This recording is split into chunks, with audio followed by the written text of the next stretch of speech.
So guys, the final episode of Smackdown before SummerSlam has happened. We are now looking forward to SummerSlam, which will happen later on tonight. And the hype is on. We're all excited for SummerSlam.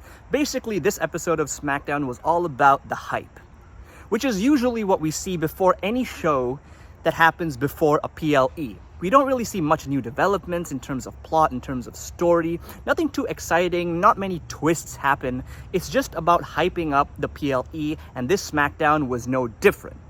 However, there were a few interesting moments. The matches were okay, but the promos were nice, and they tried to do things a little differently, even if we've seen similar things in the past.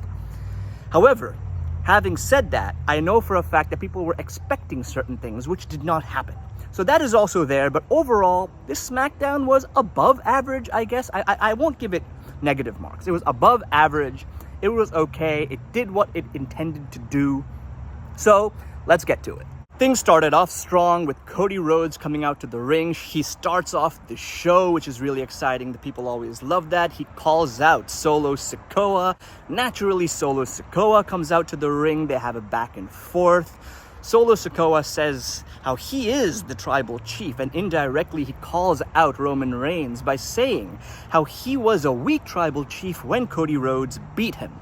Cody Rhodes rubs in the fact that it was a Bloodline rules match and he beat Roman Reigns despite all that was against him.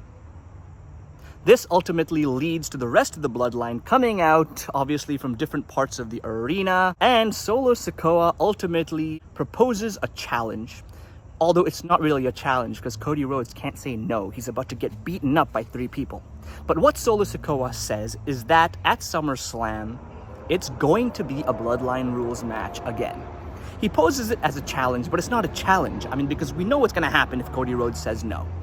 So Cody Rhodes makes it clear that he's not afraid. He calls out each member of the Bloodline and says, I accept. He accepts the Bloodline rules match at SummerSlam, basically hinting at the fact that something crazy is going to happen, right? That's what WWE is telling us. Something insane is going to happen. Now, that could either be what we predict is going to happen, or it could be something different. It could be crazier. It could be not that crazy, because the hype, sometimes when you generate too much hype, the ultimate result kind of lets us down, right? And I know there's a lot of hype right now.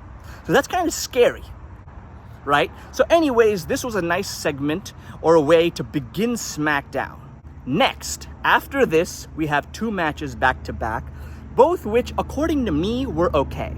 I know I heard the crowd saying, this is awesome during the Carmelo Hayes versus Andrade match. Okay, fans are fans. This match happened. It was a long match. There were a couple commercials in between.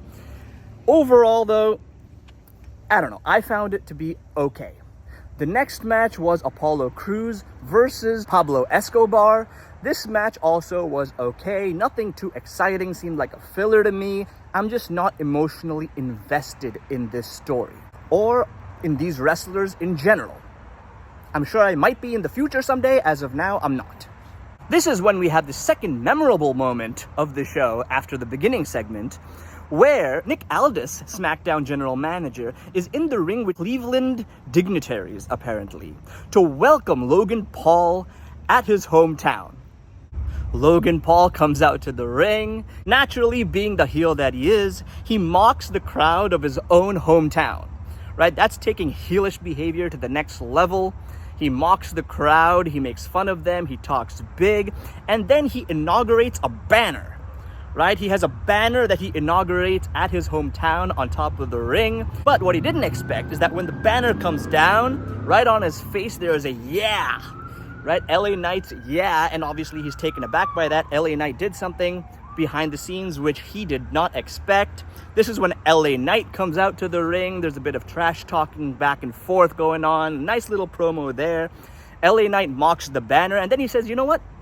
Logan Paul, you deserve another banner. So then he goes backstage and he basically goes to the parking lot. He sees the Prime truck.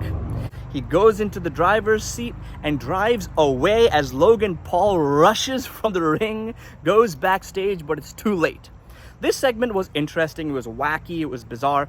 I mean, it's the type of stuff you expect from the WWE every now and then. We don't always see something like this, but it's nice to see something chaotic like this. It's good to see WWE trying to bring back this sort of chaotic aspect to the WWE. Now I wonder if at SummerSlam, LA Knight will be driving the Prime truck to the arena.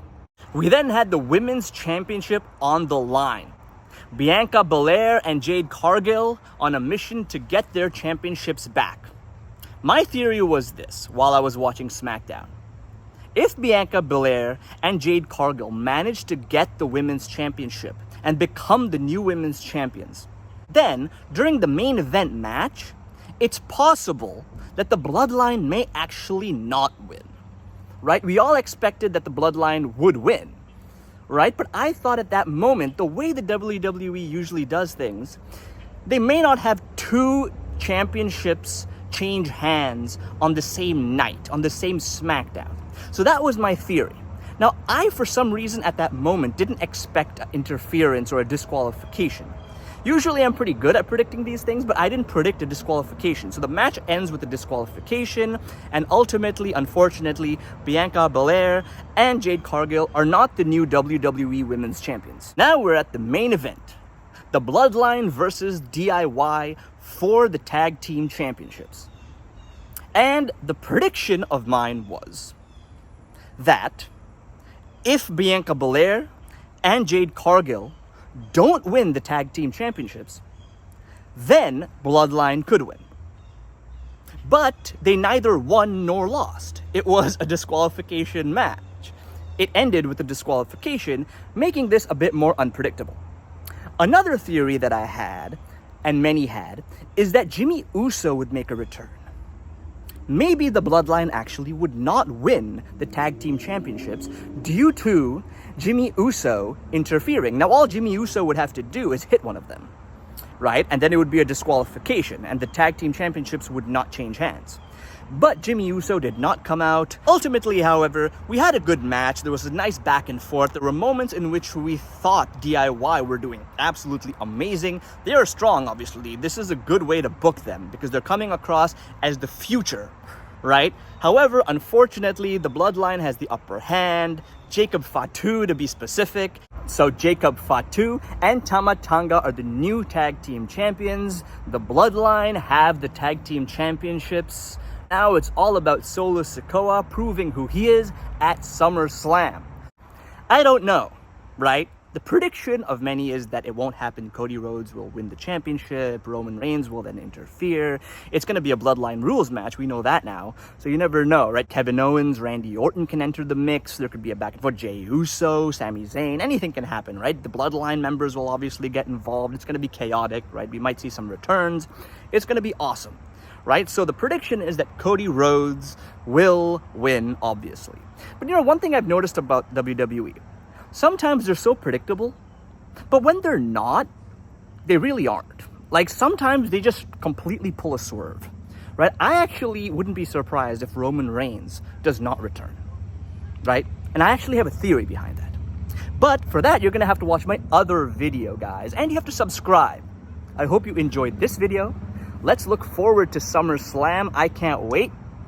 And I'm going to be giving a review of SummerSlam as well. Peace out, guys. Take care. Bye.